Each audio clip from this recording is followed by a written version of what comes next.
Pemirsa, potensi pertumbuhan PT Bank Negara Indonesia Persero Tbk sangat besar sejalan dengan mulai kembalinya aktivitas perekonomian. Kita akan membahas prospek bisnis dan saham PT Bank Negara Indonesia Persero Tbk bersama Head of Research Samuel Skuritas Surya Dharma. Selamat pagi Pak Surya. Pagi Cakri. Pak Surya, membahas BNI begitu ya. Kalau kita lihat ini menurut catatan kinerja di 2021 juga bisa dikatakan baik dan mencatatkan laba bersih ini meningkat 200% kalau tidak salah seperti itu. Apa yang membuat kinerja Perseroan ini meningkat, dari sektor apa begitu yang paling signifikan, dan analisis Anda terhadap kinerja untuk 2022 ini akan seperti apa terhadap BNI? Salah satunya memang kenapa peningkatannya jadi tinggi itu kan karena pada waktu 2020 pada saat awal-awal COVID itu kan mereka mencatatkan provisi yang besar ya. Sehingga laba bersihnya kan turun banyak ya dibanding 2019 dan paling dalam dibandingkan big banks gitu. Jadi makanya tahun ini ada pemulihan membuat mereka peningkatannya sangat tinggi ya, 3,3 kali lipat ya, 30% lebih gitu. Jadi memang ada terjadi pemulihan di mana biaya provisi itu saya lihat juga turun 17% gitu. Jadi pre-provision operating profit mereka itu PPOP-nya itu mencapai mungkin all time high ya di 31 triliun ya. Itu sangat besar ya. Nah, beberapa strategi yang dilakukan memang cukup menarik. Salah satunya adalah pencapaian cost of fund yang sangat rendah ya, sekitar 1,5% ya di kuartal keempat gitu. Itu yang membuat makanya kenapa walaupun restrukturisasi itu masih terjadi, walaupun ada perbaikan, tapi memang secara overall itu BNI bisa menekan juga biaya bunganya sehingga makanya profitnya bagus banget gitu ya.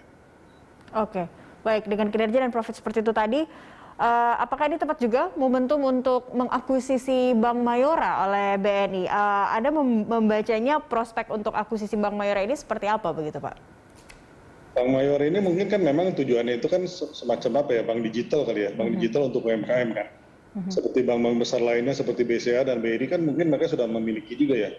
Jadi BNI itu mungkin karena sekarang banknya itu juga sudah menjadi bank besar. Kalau misalnya mereka semuanya mereformasi menjadi bank digital kan sulit mungkin ya, kurang fleksibel lah kalau bank besar kan. Jadi mereka mengambil salah satu bank yang mungkin size-nya tidak begitu besar, tapi mereka bisa mengembangkan digital di situ sehingga akhirnya secara keseluruhan juga akan menguntungkan BNI sendiri gitu ya. Cuman memang pertanyaannya adalah ada berita mengenai mereka akan kerjasama dengan salah satunya sih dibilangnya si Bank ya. Saya nggak tahu bukan si Bank lah, kelompok C lah, induknya dari Shopee. Saya nggak tahu seperti apa kerjasamanya karena sebetulnya mereka juga sudah memiliki bank kan, si Bank gitu ya. Jadi saya nggak tahu seperti apa gitu ya. Tapi overall memang ini cukup menarik untuk BNI sendiri ya, ke depannya untuk digital khususnya. Oke, artinya memang ada niatan atau ada tujuan untuk menyokong pergerakan UMKM, seperti itu mungkin ya Pak ya, kalau dilihat dari mengakuisisi Bank Mayora untuk menjadikannya sebagai bank digital, bank digital begitu, menurut analisis Anda, Pak Surya? Ya, karena bank digital ini kan tujuannya kan bukan buat korporasi ya, jadi lebih ke UKM gitu ya, jadi itu memang tujuan BNI ke situ juga kalau saya lihat ya. Oke, baik. Tapi kalau melihat prospek, kalau kita melihat bank yang erat juga dengan aktivitas UMKM ini mungkin BRI begitu. Nah, kalau Anda lihat prospeknya untuk BNI sebagai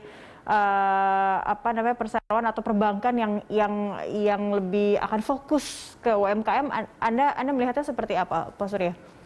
Targetnya agak lain sih dengan BRI ya, karena sekitar mungkin 49-50% dari kredit BNI itu kan masih di korporasi ya. Jadi masih besar di korporasi, itu berarti korporasi private maupun SOI ya, BUMN gitu ya. Jadi memang itu masih besar di situ, sehingga agak berbeda dengan BRI ya. BRI itu kan lebih dominannya di kredit mikro ya. Jadi memang ada perbedaan lah. Walaupun BNI sendiri juga menyalurkan KUR juga ya, yang pertumbuhan juga cukup tinggi ya untuk tahun 2021 gitu. Oke, artinya harus lebih spesifik begitu ya. Di sektor apa sih sebenarnya saat ini yang mungkin belum ditangkap oleh perbankan lain yang juga punya core untuk mendukung UMKM, Pak Surya? Apa yang kira-kira yang bisa disasar oleh BNI untuk itu? Ya salah satunya mungkin seperti digital tadi ya. Kalau di luar UMKM sendiri kan mereka juga yang besar itu saya lihat payroll loan-nya. Jadi loan untuk payroll dari pekerja-pekerja mungkin dari BUMN dari mana gitu yang Ya, ya. mereka sasar juga yang tadinya mungkin tidak begitu banyak orang yang berpikir ke situ juga ya. Jadi pertumbuhannya di situ juga di luar dugaan saya lihat cukup bagus ya untuk BNI ya. Jadi itu memang yang membedakan BNI dengan yang lain juga ya. BNI itu sebetulnya biasa sering diperbandingkan tuh dengan Mandiri ya, bukan dengan BRI ya, karena memang strukturnya kan mereka banyak korporasi dua-duanya ya. Oke, baik. Kita akan bahas soal sahamnya nanti seperti apa di segmen berikutnya, Pak Surya. Pemirsa tetaplah bersama kami. Dialog Corporate Action akan kembali sesaat lagi. Pemirsa, PT Bank Negara Indonesia Persero Tbk menjadi emiten di Bursa Efek Indonesia sejak 1996. Rekan kami akan menyampaikan sejumlah informasinya untuk Anda. Silakan Cikal. Baik Cakri dan pemirsa, saham PT Bank Negara Indonesia Persero Tbk menjadi salah satu saham di papan utama yang pergerakannya selalu menarik untuk dicermati. Kita simak. Ya, pemirsa, PT Bank Negara Indonesia Persero Tbk dengan kode saham BBNI melakukan pencatatan atau IPO pada 25 November 1996 berada di papan utama bursa. Bidang usaha jasa keuangan perbankan, sektor keuangan dengan subsektor bank dan industri bank.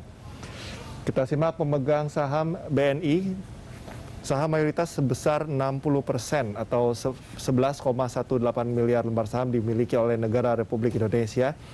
Kemudian 39,87% atau 7,43 miliar lembar saham dimiliki oleh masyarakat dan 0,13% atau 24,6 juta yakni saham treasury. Kita simak saat ini pergerakan nilai saham BNI, pemirsa pada periode bulan Januari dimulai pada tanggal 3 Januari di Rp6.725 per lembar saham.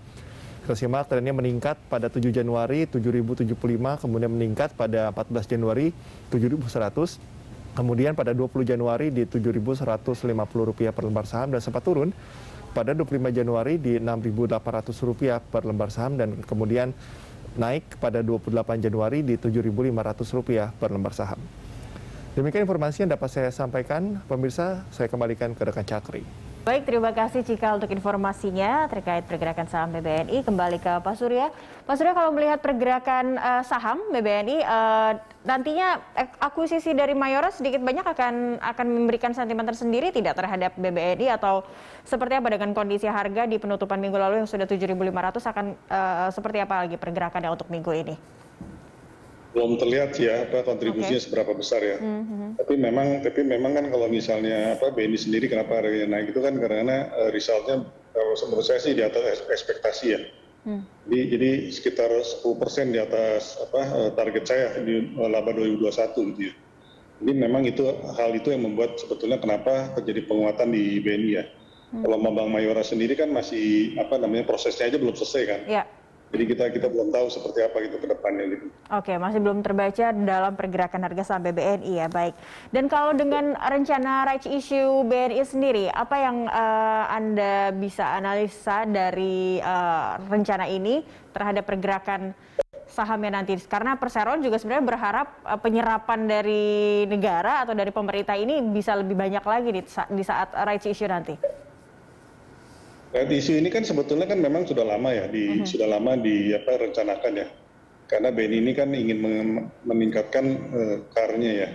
Jadi struktur modal itu diperkuat sehingga lebih bisa bersaing lah dengan yang lain gitu kan. Nah, tapi memang pertanyaannya kan PMN yang diterima oleh BNI itu 2022 ini berapa besar gitu kan. Karena awalnya itu BNI seingat saya tuh mengajukan 7 triliun untuk PMN tahun 2022. Kemudian turun jadi sekitar 5,8 ya. Sampai terakhir tuh yang saya sempat baca sih disetujui itu 3,5 triliun ya. Jadi kalau misalnya target pertama itu right issue 8 sampai 11 triliun itu kan harus dengan PMN yang dimiliki oleh pemerintah kan 60% ya. Jadi kalau misalnya hanya 3,5 triliun yang disetujui, berarti right issue-nya totalnya itu sekitar 5,8 triliun ya. Ya di bawah dari 8 atau 8 triliun gitu ya. Jadi memang semuanya tergantung dari berapa besar PMN yang akan diterima oleh BNI sendiri gitu ya. Baik, kalau untuk sentimen yang kira-kira bisa menjadi perhatian dari para pelaku pasar untuk melihat saham perbankan saat ini, khususnya kalau melihat BBNI, apa yang bisa Anda rekomendasikan, Pak Surya? Price book value BNI ini kan murah ya, hanya sekitar satu kali price book gitu ya.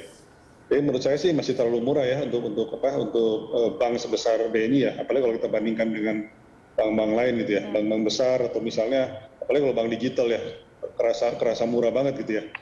Nah, selama ini kan BNI itu kan tertekan karena adanya provisi yang cukup besar ya tahun 2020 kan.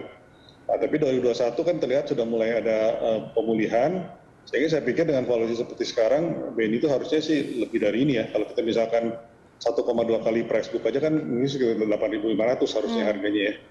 Jadi memang cukup menarik, apalagi kalau saya pribadi melihat right issue itu seharusnya dilakukan di atas book value ya untuk BUMN ya.